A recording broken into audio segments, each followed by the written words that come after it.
Intermolecular force को जो students बहुत हल्के में लेते हैं, मानते हैं कि वे एक आसान सा टॉपिक है, इसकी एक डेफिनेशन दे दें हम, वो मोर देन इनफ है।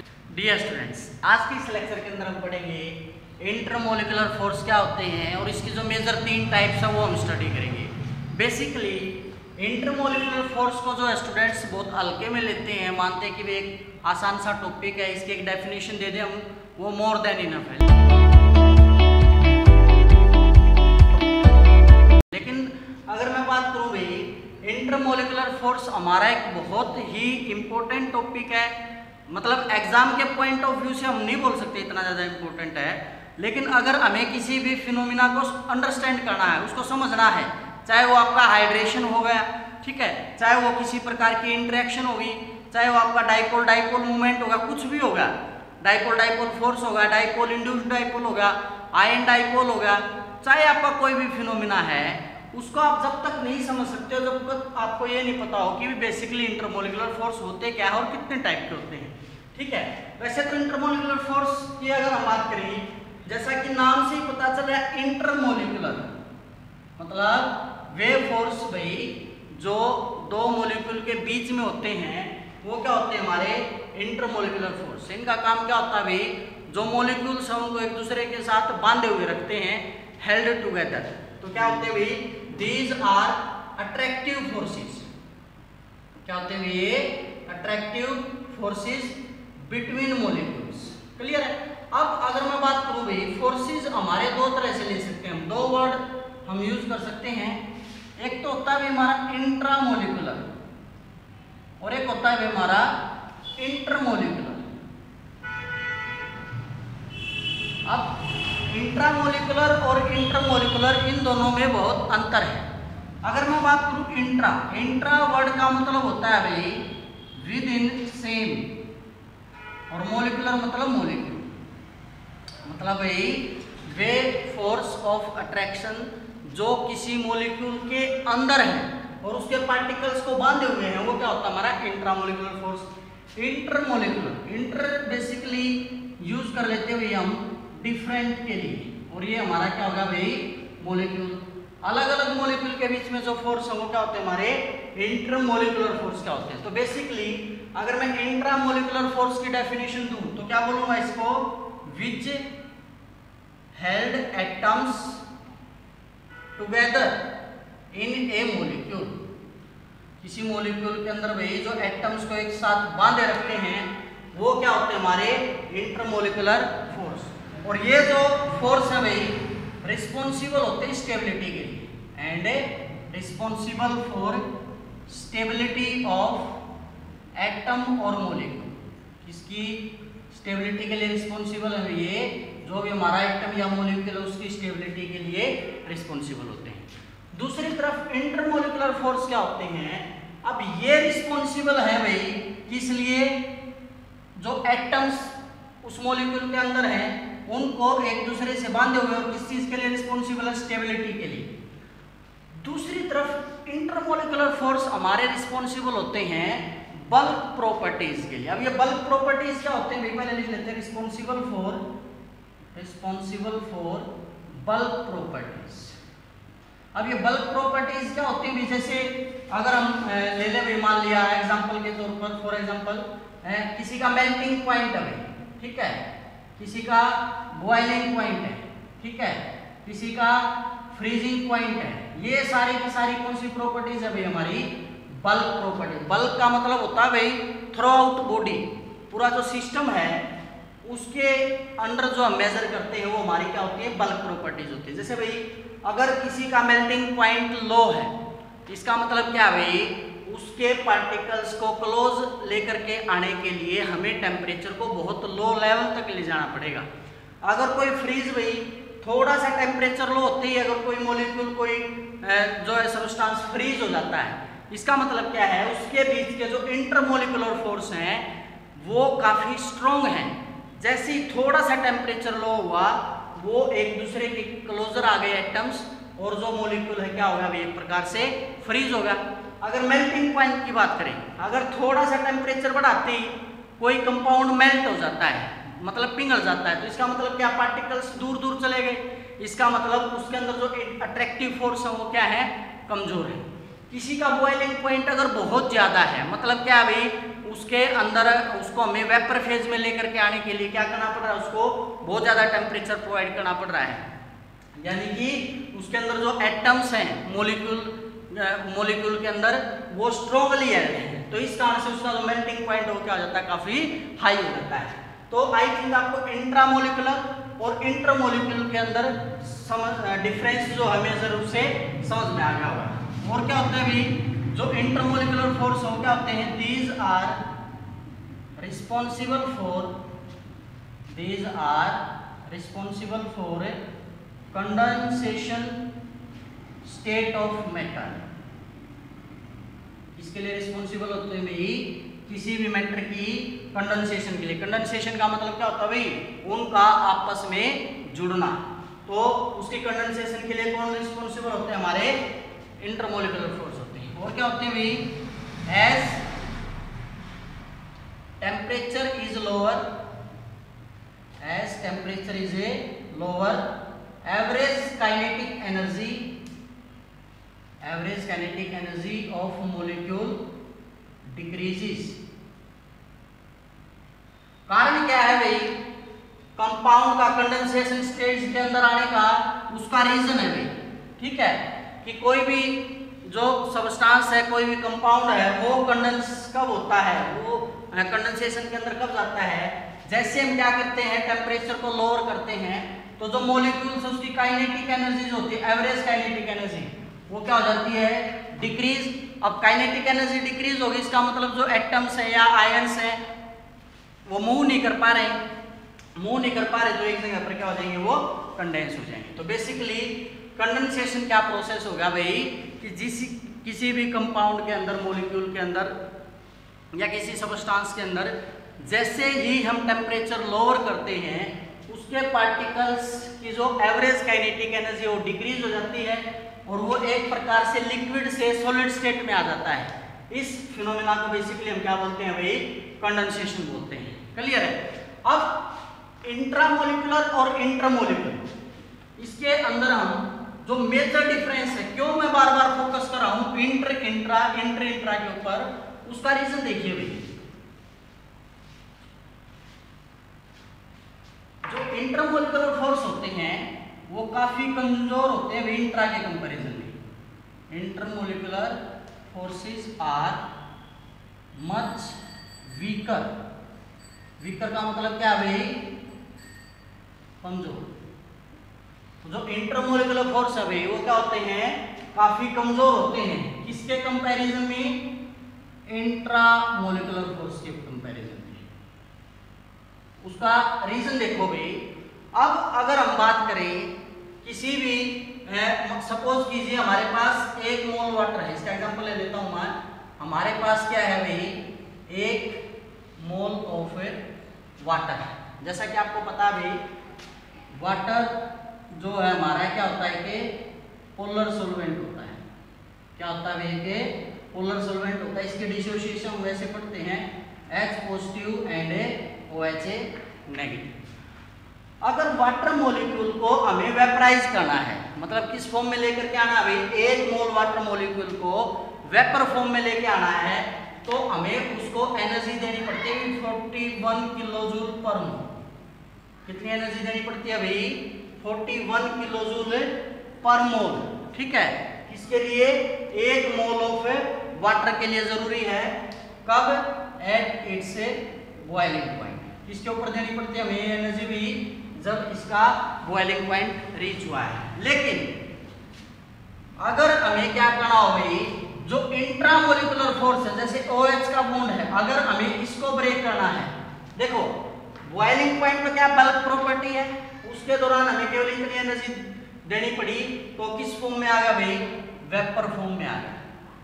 लेकिन अगर हमें वाटर मॉलिक्यूल के अंदर किस बॉन्ड को ब्रेक करना हो भाई, ऑक्सीजन हाइड्रोजन के बीच के बॉन्ड को ब्रेक करना है, तो उसके लिए हमें लगभग जो एनर्जी देनी पड़ती है भाई, वो हमारी 930 किलोजूल एनर्जी देनी पड़ती है। क्या लिखेंगे, but about 930 kilojoule of energy to break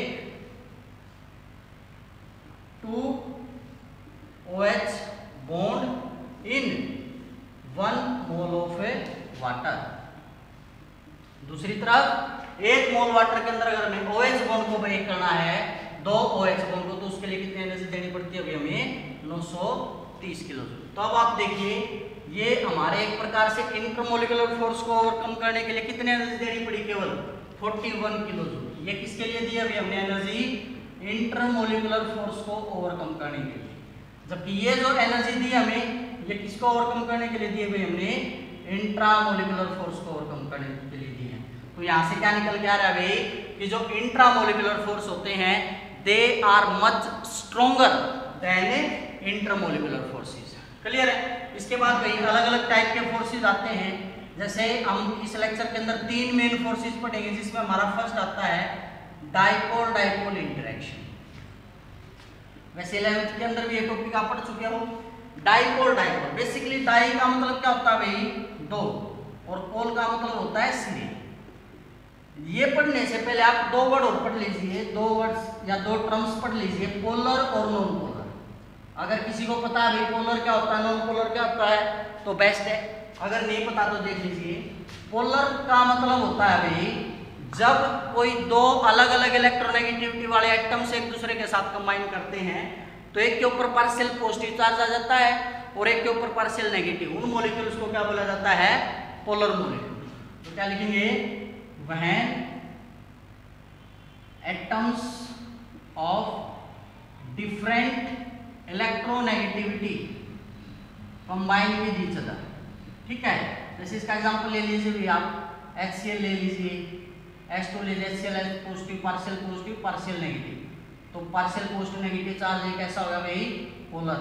water ले लीजिए आप, पार्शियल पॉजिटिव और ये OH नेगेटिव पार्शियल नेगेटिव, तो ये भी क्या होगा हमारा? पोलर। तो एक प्रकार से एक पॉजिटिव एक नेगेटिव, इसको क्या बोल दिया जाता है भाई? डाइपोल। क्या बोल दिया जाता है भाई? डाइपोल। दूसरी तरफ क्या है हमारा? Non polar. नॉन मतलब नहीं, पोलर मतलब डिफरेंट की जगह क्या लिख देंगे? जब वो एटम्स कंबाइन करें एक दूसरे के साथ जिनकी जो इलेक्ट्रोनेगेटिविटी है वो क्या होगी भाई? सेम होगी, उसको क्या बोल देंगे हम? Non polar molecule. इसका एग्जांपल ले सकते हैं भाई, जैसे H2 है, अब इसके अंदर भाई इक्वल शेयरिंग है, तो जो इलेक्ट्रॉन क्लाउड है वो सिमेट्रिकल है। ऐसा तो है नहीं कि मैं इसको पॉजिटिव इसको नेगेटिव बोल दूंगा जब तक बाहर से कोई चार्ज इंड्यूस ना हो, या इसको नेगेटिव इसको पॉजिटिव बोल दूंगा। तो ये बेसिकली क्या है? Non polar. तो नॉन पोलर का बनते हैं जब सेम इलेक्ट्रोनेगेटिविटी वाले कंबाइन करते हैं, और पोलर का बनते हैं जब डिफरेंट इलेक्ट्रोनेगेटिविटी वाले कंबाइन करते हैं। तो यहाँ पे क्या है? डाइपोल डाइपोल मतलब जब पोलर मॉलिक्यूल क्या होंगे? एक दूसरे के टच में आएंगे। तो क्या लिखेंगे? The type of forces which act between polar molecules। ऐसे फोर्स भी जो किसके बीच में एक्ट करते हैं? पोलर मॉलिक्यूल्स के बीच में एक्ट करते हैं। वो पोलर क्या थे भाई? जिसके ऊपर क्या पार्शियल है? Negative charge. मतलब क्या बोल सकते हैं? That is molecules which have dipole moment। अब हमें कैसे पता चलता है कि कोई मॉलिक्यूल पोलर है? वो इससे पता चलता है उसके डाइपोल मूवमेंट से। डाइपोल मूवमेंट क्या होता है? म्यू होता है हमारा Q इंटू डी, जो चार्ज उसको मल्टीप्लाई करते हैं डिस्टेंस से।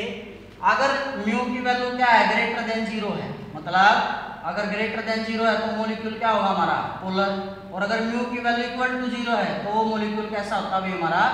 Non polar.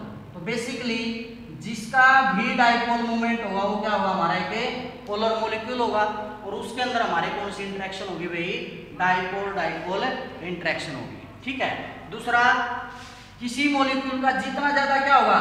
Dipole movement. अब सपोज कीजिए एक मॉलिक्यूल उसका डाइपोल मूवमेंट मान लिया 1.5 dy है, और एक दूसरा उसका डाइपोल मूवमेंट मान लिया 3.0 dy है। ठीक है? तो इसका हायर डाइपोल मूवमेंट है, तो इसका जो पोलर के चांसेस है, पोलर कैरेक्टर भी इसके अंदर क्या होगा? ज्यादा होगा। तो क्या लिख देंगे हम? लार्जर द डाइपोल मूवमेंट, किसी के अंदर जितना ज्यादा क्या होगा भाई? डाइपोल मूवमेंट होगा, greater is the polar character, उसके अंदर उतना ही ज्यादा क्या होगा भाई, पोलर कैरेक्टर हो जाएगा। ठीक है, हम इसको और कैसे रीड कर सकते हैं, इसको हम इसको अंडरस्टैंड कर सकते हैं किसकी टर्म में, कूलम्स लॉ की टर्म में। We can also understand it in terms of Coulomb's law. ठीक है, उसके बाद सेकंड क्या आता है हमारा, आयन डाइपोल इंटरेक्शन। क्या आता है हमारा, जैसा कि नाम से ही पता चल रहा है, आयन डाइपोल इंटरेक्शन। सेकंड अभी हमारा आयन डाइपोल इंटरेक्शन। अब जैसा कि भाई क्या है आयन, अब आयन हमारे दो होते हैं भाई, या तो क्या होगा कैटायन और या क्या होगा भाई एनायन। डाइपोल उसके साथ क्या आएगा भाई हमारा, कोई भी एक पोलर मॉलिक्यूल, तो उस टाइप के इंटरेक्शन को क्या बोला जाता है भाई हमारा, आयन डाइपोल इंटरेक्शन। ठीक है, तो इसकी डेफिनेशन क्या लिख देंगे, the type of forces between ion, ion के ब्रैकेट में क्या लिख देंगे भाई, cation and anion and polar molecules. किसके बीच में होगा भाई, जो आयंस के बीच में और पोलर के बीच में होगा। अब जो स्ट्रेंथ होगी भाई इंटरेक्शन की, वो डिपेंड करती है किसके ऊपर भाई, चार्ज और साइज के ऊपर। मतलब किसी का ऊपर जितना ज्यादा चार्ज होगा उतना ही ज्यादा वो बॉन्ड क्या होगा, पोलराइज होगा। तो क्या लिखेंगे, strength of interaction depends upon charge and size of A ion. इसके ऊपर डिपेंड करती है भाई, चार्ज एंड साइज के ऊपर। और किसके ऊपर डिपेंड करती है, मैग्नीट्यूड ऑफ डाइपोल। जितना ज्यादा मैग्नीट्यूड होगा डाइपोल का, उतनी ज्यादा क्या होगी उनके बीच में एक प्रकार से इंटरेक्शन होगी। अब चार्ज और साइज पे कैसे डिपेंड करती है भाई, सपोज करो मेरे पास दो आयन है, एक मेरे पास Na पॉजिटिव और एक मेरे पास Al3 पॉजिटिव है, तो इनमें से पोलराइज करने की कैपेसिटी, पोलराइजेबिलिटी क्या होती है भाई, दूसरे को अपनी तरफ अट्रैक्ट करने की कैपेसिटी। तो Na पॉजिटिव की अगर बात करें भाई, Na पॉजिटिव में क्या है 10 इलेक्ट्रॉन है और 11 क्या प्रोटॉन है। Al3 पॉजिटिव के अंदर क्या है 10 इलेक्ट्रॉन है और 13 क्या है प्रोटॉन है। तो अब आप देखिए, जिसके पास जितने ज्यादा प्रोटॉन उतनी जल्दी वो इलेक्ट्रॉन को अपनी तरफ अट्रैक्ट कर लेगा। अब एक तो 13 अट्रैक्ट करेंगे 10 को और एक 11 अट्रैक्ट करेंगे 10 को, तो पोलराइजेबिलिटी किसकी ज्यादा होगी, Al3 पॉजिटिव की। तो किसके ऊपर डिपेंड करता है, चार्ज के ऊपर। जितना ज्यादा चार्ज होगा उतनी ज्यादा क्या होगी भाई, स्ट्रेंथ ऑफ इंटरेक्शन होगी। दूसरा साइज के ऊपर, जितना स्मॉलर साइज होगा उतनी ज्यादा क्या होगी, स्ट्रॉन्गर इंटरेक्शन होगी। किसके ऊपर बेस है भाई, ये कूलम्स लॉ के ऊपर। कूलम्स लॉ क्या कहता है भाई, फोर्स जो इनवर्सली प्रोपोर्शनल होती है स्क्वायर ऑफ ए डिस्टेंस। तो जितना छोटा साइज होगा उतना ज्यादा क्या होगा भाई, वो पोलराइज होगा। ठीक है, तो इस प्रकार से क्या लिख सकते हैं हम, जो कैटायन होते हैं भाई उनका साइज क्या है, स्मॉलर है, तो उनकी पोलराइजेबिलिटी भी क्या होगी, ज्यादा होगी। तो क्या लिखेंगे, as cations have smaller size, hence interact more stronger with dipoles। तो ज्यादा इंटरेक्ट करते हैं डाइपोल्स के साथ में, किसके कंपैरिजन भाई, एनायंस के कंपैरिजन। ठीक है, जैसे एक एग्जांपल ले लेते हैं, अगर हम इसका हाइड्रेशन ऑफ NaCl, क्या ले लेते हैं, hydration of Na positive Cl negative. अब होता क्या है इसमें भाई, हर एक Na को, जैसे ये आयन हो गया भाई, कौन सराउंड करता है Na को, वाटर मॉलिक्यूल ऐसे ऐसे, ये partial positive partial negative partial positive, इस प्रकार से partial negative partial positive partial positive. तो 6 जो वाटर मॉलिक्यूल है एक Na को ऐसे सराउंड किए हुए हैं, इस प्रकार से हम दिखा देंगे। उसी तरह से दूसरा जो आयन बच गया Cl नेगेटिव, इसको वाटर मॉलिक्यूल ने ऐसे सराउंड किया हुआ है, नेगेटिव की तरफ इसका पॉजिटिव पार्ट है ऐसे। तो इस प्रकार से इनके बीच में कौन से फोर्स जनरेट हुए हैं भाई? Ion dipole forces. कौन सी इंटरेक्शन होगी भाई हमारी? Ion dipole interaction. क्लियर है? उसके बाद क्या आते हैं भाई हमारे? Dispersive forces. क्या आते हैं भाई? थर्ड टाइप के फोर्सेस आते हैं हमारे डिस्पर्सिव फोर्सेस। अब डिस्पर्सिव फोर्सेस को भी बेसिकली एक नाम और दिया जाता है लंदन फोर्सेस, या इनको वीक वेंडरवाल फोर्सेस भी बोल देते हैं। क्या बोल देते हैं भाई? Weak van der Waals forces. क्यों बोलते हैं इनको वीक वेंडरवाल फोर्सेस? बेसिकली ये फोर्स किसके बीच में जनरेट होते हैं भाई? नॉन पोलर मॉलिक्यूल्स के बीच में जनरेट होते हैं। किसके बीच में जनरेट होते हैं? नॉन पोलर मॉलिक्यूल्स के बीच में। अब आप बोलोगे सर आप अभी तो बोल रहे थे नॉन पोलर के बीच में कोई टाइप ऑफ फोर्स जनरेट ही नहीं होती, उनके ऊपर कोई पॉजिटिव नेगेटिव चार्ज नहीं होता, तो यहाँ पे कैसे जनरेट होगा? अब आप इसको समझिए। सपोज कीजिए ये कोई हीलियम मॉलिक्यूल है। हीलियम का आपको पता है 2 इलेक्ट्रॉन होते हैं और 2 प्रोटॉन होते हैं। सेंटर में हमारा न्यूक्लियस होगा, इसके चारों तरफ क्या है हमारे इलेक्ट्रॉन ऐसे फैले हुए, ऐसे जो है रिवॉल्व करने लग रही है। ठीक है, अब सपोज करो भाई यहाँ पर कोई डाइपोल रख दिया जाए। ठीक है, तो एक प्रकार से क्या करेगा डाइपोल? ऐसे होगा, मान लिया पॉजिटिव नेगेटिव, तो ये इस नॉन पोलर मॉलिक्यूल के ऊपर क्या इंड्यूस कर देगा? थोड़ा सा स्लाइटली चार्ज इंड्यूस करेगा। कैसे इंड्यूस करेगा भाई? इसका जो पोलर पॉजिटिव वाला, इसके इलेक्ट्रॉन की डेंसिटी को स्लाइटली अपनी तरफ ले, ऐसा नहीं होगा कि सारे इलेक्ट्रॉन को अपनी तरफ खींच लेगा। तो इससे होगा क्या? ये इलेक्ट्रॉन क्लाउड डिस्टॉर्ट हो जाएगा।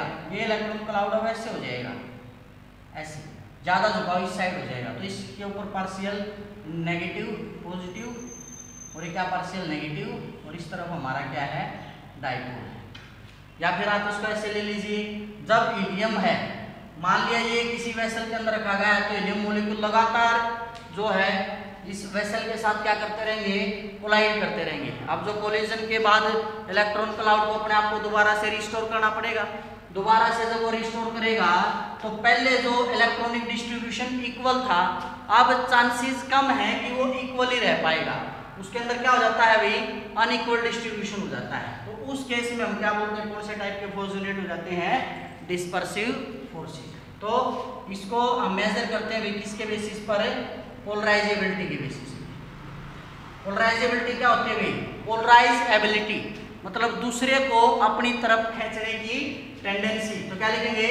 इट इज द इज मतलब होगी उसकी एक प्रकार से कैपेसिटी, इज विद विच